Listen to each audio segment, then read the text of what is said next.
tips motivasional untuk kita bisa bermimpi yang benar dan mewujudkan mimpi yang benar.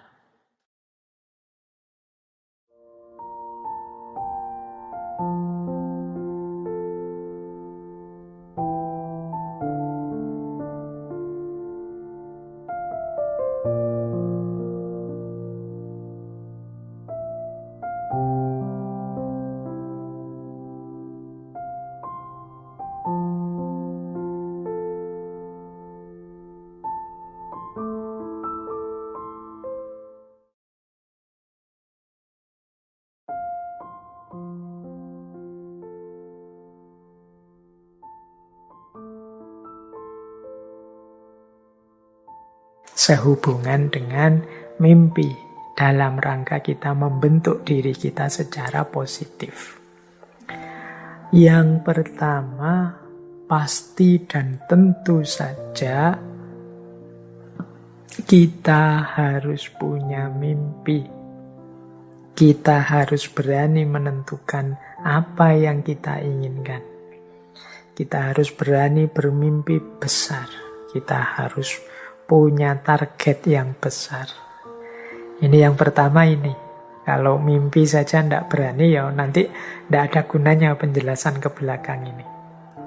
Jadi mari menetapkan target tujuan untuk mewujudkan mimpi-mimpi.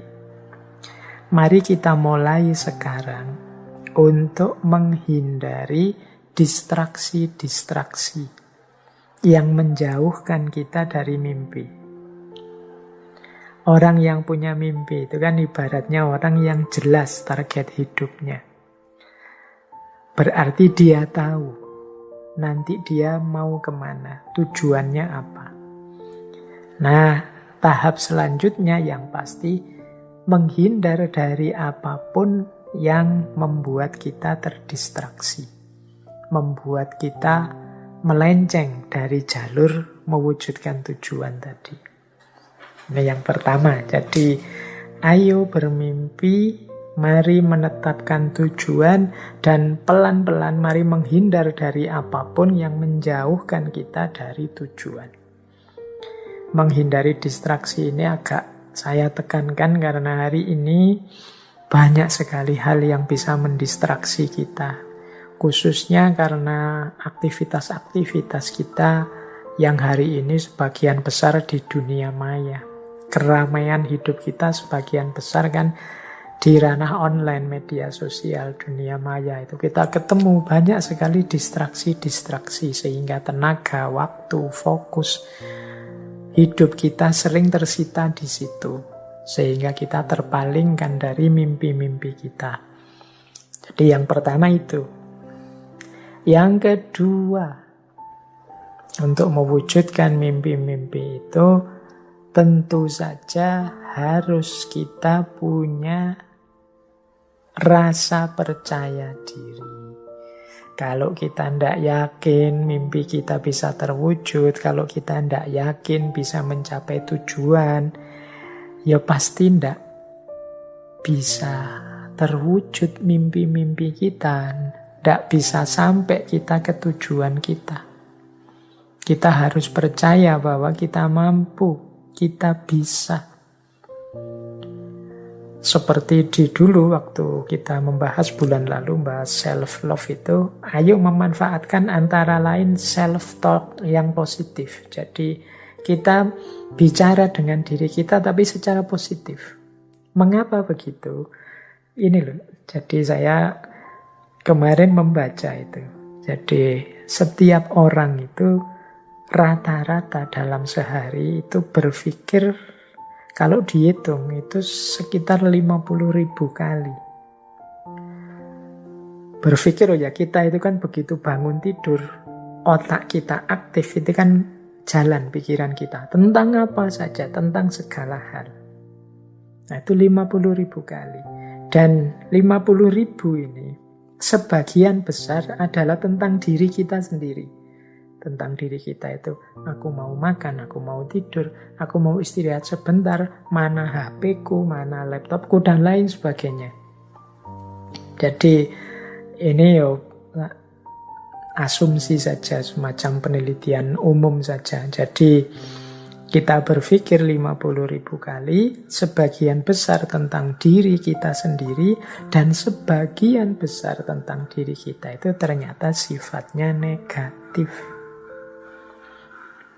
Jadi jarang diam-diam kita memberikan atau memikirkan diri kita secara positif. Selalu saja yang kita pikirkan masalah kita, problem kita, tugas yang belum kita lakukan, tanggung jawab yang belum tertunaikan, kekeliruan-kekeliruan kita kemarin, dan lain sebagainya. Selalu tentang kurang-kurangnya diri kita.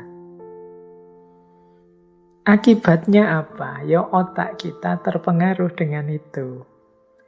Jadi dia tidak bisa memberikan 100% dayanya untuk membentuk kita dalam versi yang terbaik tentang diri kita. Wong kita pakai otak ini untuk selalu menegaskan di mana kurang kita, di mana masalah kita, di mana problem kita terus-menerus.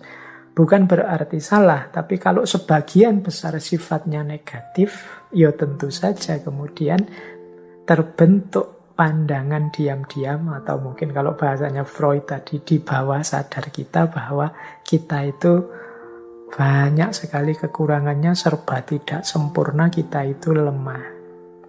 Akhirnya diam-diam kita ini jadi orang yang tidak percaya diri.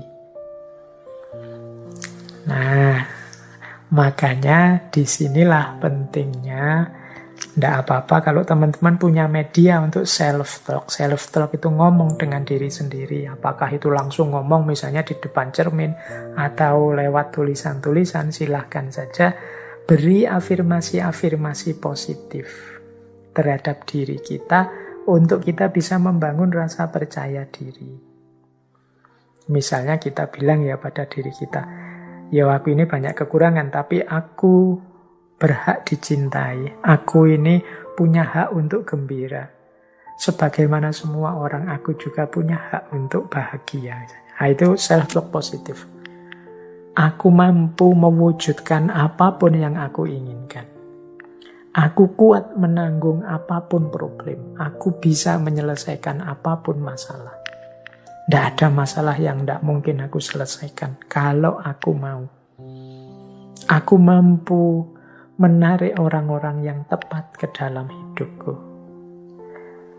Aku bisa mewujudkan mimpi dan cita-citaku sesuai yang aku inginkan. Aku terus ini self-positif, self-talk yang positif terhadap diri kita. Ini akan menumbuhkan rasa percaya diri. Ini boleh diulang, bulan lalu rekaman kita tentang self-love yang berhubungan dengan self-talk yang positif tentang diri kita. Jadi setelah kita bermimpi besar, mari kita percaya diri bahwa kita mampu mewujudkannya. Kalau masih banyak unsur-unsur kerendah dirian, ketidakpercayaan pada diri sendiri, boleh digunakan self-talk yang positif pada diri kita sendiri. Nah, ini diantara strategi kita untuk mewujudkan mimpi. Yang ketiga, yaitu akui hal-hal positif yang pernah kita capai di masa lalu. Nah, ini akan membantu kita mewujudkan rasa percaya diri. Jadi kita ingat-ingat hal-hal positif yang pernah kita capai. Kan tidak ada orang itu yang tidak punya capaian apapun. Sekecil apapun, seperti apapun bentuknya, pasti setiap orang pernah punya capaian-capaian. Meskipun sekedar di level kampungnya sendiri, atau mungkin di rumahnya sendiri, atau mungkin urusan-urusan pribadinya sendiri. Bahkan termasuk hal yang paling kecil. Wah, aku pernah sabar di hadapan temanku yang sebenarnya sudah sangat menjengkelkan. Ini kan kecil. Mungkin kita punya teman yang temperamen, atau kita punya teman yang cerewet, yang membuat kita sering tidak sabaran. Tapi kita pernah berhasil sabar. mendengarkan dia cerewet selama berjam-jam. Oh itu kan anggap saja itu capaian positif bahwa ternyata aku mampu loh mengendalikan diri. Aku pernah berhasil mengendalikan diri. Itu contoh hal positif. Tidak apa-apa kita ingat-ingat untuk membantu kita mewujudkan rasa percaya diri. Bahwa kita ini sesuatu kok.